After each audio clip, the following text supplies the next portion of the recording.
নমস্কার, আশা করি সকলে ভালো আছেন। আবার ফিরে এসেছি একটা ভিডিও নিয়ে। আজ আমি 4টে বই, খুব ভালো বই, সুখপাঠ্য বই আপনাদের কাছে রেকমেন্ড করব, যেটা আমি চাই আপনারা যদি না পড়ে থাকেন তাহলে পড়ুন, খুব ভালো লাগবে। দেখুন, পড়ার মতো তো ভালো জিনিস নেই, আমরা সবাই জানি। আর অনেক সময় যেটা হয় যে কাজের চাপে এত, বা ধরুন পড়তে হবে অনেকটা ভেবে অনেক সময় আমরা একটু পিছিয়ে আসি, যে পারবো কি, শুরু করব, শেষ যদি করতে না পারি। কিন্তু আমার মনে হয় 2-3-4টে পাতা করে শুরু করলে দেখবেন কিছু কিছু বই এত সুন্দর যে আপনি ওই রেখে রেখেও পড়তে পারেন, এবং খুব একটা বড় নয় অথচ সুখপাঠ্য। আমি এমন 4টে বই নির্বাচন করেছি আপনাদের জন্য। প্রথমটি হচ্ছে নবনীতা দেবসেনের নটি নবনীতা। খুব প্রিয় বই, খুব সুন্দর বই। আপনারা চেষ্টা করে দেখতে পারেন পড়তে। ভীষণ ছোট বই, মূল্য 400 টাকা। আর প্রকাশক হচ্ছেন আনন্দ পাবলিশার্স থেকে এটা প্রকাশিত, এবং এটার ডেডিকেটেড টু শ্রী সত্যজিৎ রায়, শ্রীমতী বিজয়া রায়।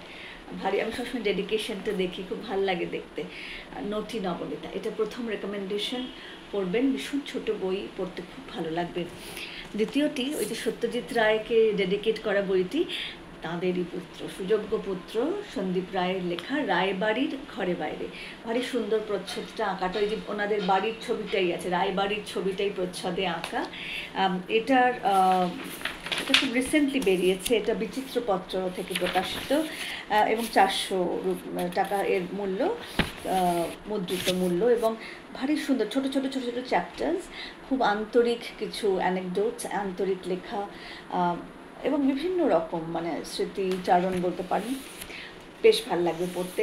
তো এটা রইল দ্বিতীয়টা, সন্দীপ রায়ের রায়বাড়ির ঘরে বাইরে। তৃতীয়টি ভারী সুন্দর, আমার খুব চিঠিপত্র পড়তে ভালো লাগে, সেরকমই একটি বই, পত্রপ্রভায় রবীন্দ্রনাথ ও অতুল প্রসাদ। এটা সূত্রধর প্রকাশক থেকে প্রকাশিত। মানে রবীন্দ্রনাথ ও অতুল প্রসাদ সেনের মধ্যে যেসব সুন্দর সুন্দর চিঠি বিনিময় ঘটত, তারই সংকলন এটা। এবং এটাও খুবই ছোট বই, আপনি পড়ে নিতে পারবেন, 78-79 পাতার বই, ভারী ভারী সুখপাঠ্য। আমি এটাও রেকমেন্ড করবো আপনাদের, পত্রপ্রভায় রবীন্দ্রনাথ ও অতুল প্রসাদ, তৃতীয় রেকমেন্ডেশন।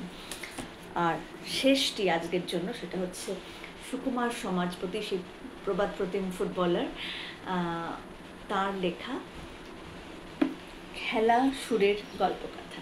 খেলা কারণ ফুটবল, তিনি ফুটবলার, আর সুর মানে ভীষণ ভালো গুণী গায়কও বটে, এবং ভীষণ যাকে বলে সঙ্গীতের সমজদার মানুষ, সঙ্গীত প্রেমী মানুষ।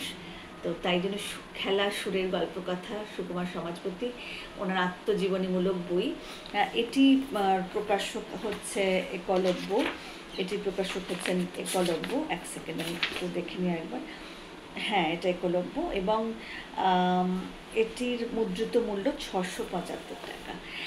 তো আপনারা কলেজ স্ট্রিট থেকে তো পেয়ে যেতেই পারেন। এছাড়া যারা অনেক সময় আপনারা দেখবেন বিভিন্ন জায়গায় বই বাড়ি এসে দিয়ে যান, এমনও অনেক আছেন, প্রকাশক আছেন, তাদের সাথে যোগাযোগ করতে পারেন। আমি যাদের নাম এখানে ঠিক বলতে পারছি না, কিন্তু আমার মনে হয় এই 4টি বই আপনাদের সবার ভালো লাগবে। এইটি সবচেয়ে একটু বড়, তবুও আত্মজীবনীমূলক বই যেহেতু, কিন্তু খুব ব্যক্তিগত আন্তরিক স্মৃতিচারণ।